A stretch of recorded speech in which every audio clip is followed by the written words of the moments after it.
Well, this afternoon with Zito against Greinke, it was a scoreless ball game for 3 innings, although it was not without its threats. For example, in the second inning, Hatterberg had a leadoff double, but that was courtesy of some miscommunication in right field. And eventually, on Bobby Crosby's ground ball in the second inning, a double play was turned, and the A's came up with nothing. Meantime, Greinke almost got a run from his mates to get something to work with in the top half of the third. When Relaford doubled to start the inning, was sacrificed to third base. Zito got Baroa to ground back to the mound, but the dangerous Beltran still remained, and Zito got ahead of him. And now the 1-2 to Beltran. Breaking ball swung on and missed. Struck him out. So Zito comes back and wiggles out of trouble as the Royals squander the leadoff double by Relaford and fail to score. And after 2.5, still no score. Greinke got some good defensive plays from his center fielder, Beltran, and from the second baseman, Relaford, to retire Kotze and McLemore in the third inning when the A's didn't score. And Mike Sweeney was up to lead off for Kansas City in the fourth. Sweeney, right-handed stick, and the pitch is swung on and driven to left center field. Way back, and Kotze is just going to watch, and it is gone. And the Royals take a 1-0 lead. No doubt about it. Number 6 this year for Mike Sweeney. Left center field, 1-0 KC. Billy McMillan, though, led off the bottom of the fourth inning with a double to right field to get the A's in a situation where they could perhaps at least even up the ball game. But 2 batters later, McMillan was still at second base, and Durazo was at the plate fighting a 4-for-24 slump. Greinke at the set now deals, and a breaking ball at high in the air to right center field. Lopez is going to watch, and the A's have taken the lead.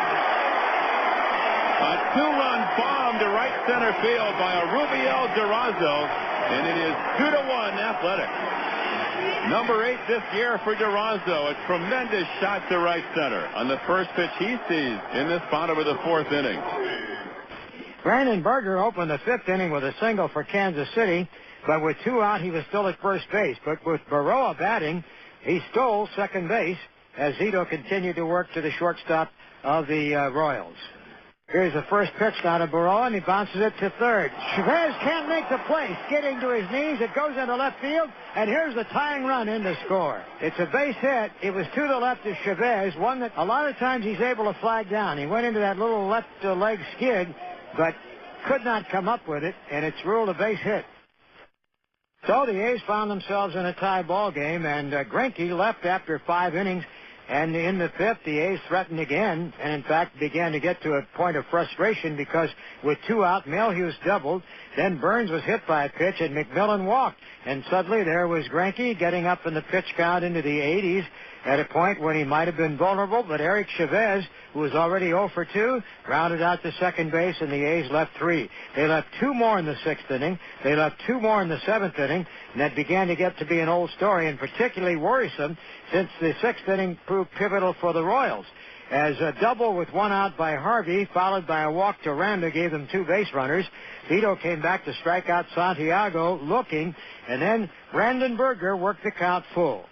Swing and a drive to left field. Hit hard over the head of McMillan, and that one's high off the wall. 1 run is in, 2 runs in. Into second with a double is Brandon Berger, and the Royals have taken the lead 4-2. On a 3-2 pitch, and the runner's going. Berger drilled that one. His first 2 runs batted in the major leagues for 2004. The A's had threats, as I mentioned, leaving runners on in the 6th and the 7th. In the 6th inning, it was against reliever Nate Field. In the 7th inning, against the veteran Jason Grimsley. Zito pitched the 7th in 1-2-3 fashion before the A's bullpen took over. And basically, the Royals had very little offensively the rest of the afternoon. The A's, though, continued to leave runners on, and through 8, they had left 10 aboard. In the 9th inning, it was Jeremy Outfeld in his new assignment as the closer who had pitched the 8th and took the mound in the 9th. And Outfeld trying to get his first save and his first opportunity this year, and probably would have, except for the 1-out error on Eric Burns' ground ball, a routine bouncer to Burrow at shortstop who just flat dropped it.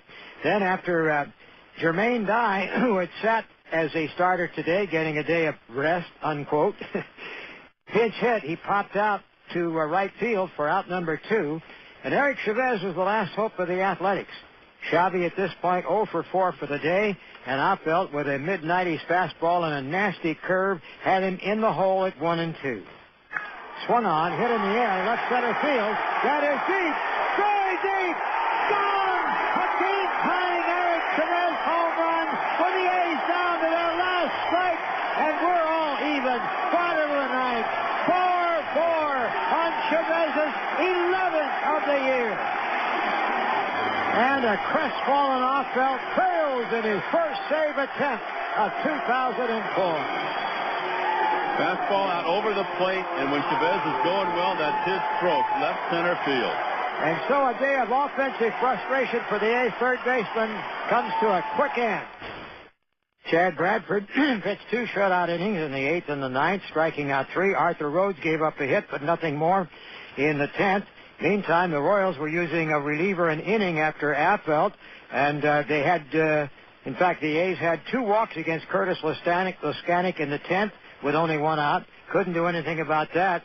And then in the top of the 11th inning, Jermaine Dye, who started the afternoon on the bench, proved to be a pivotal factor.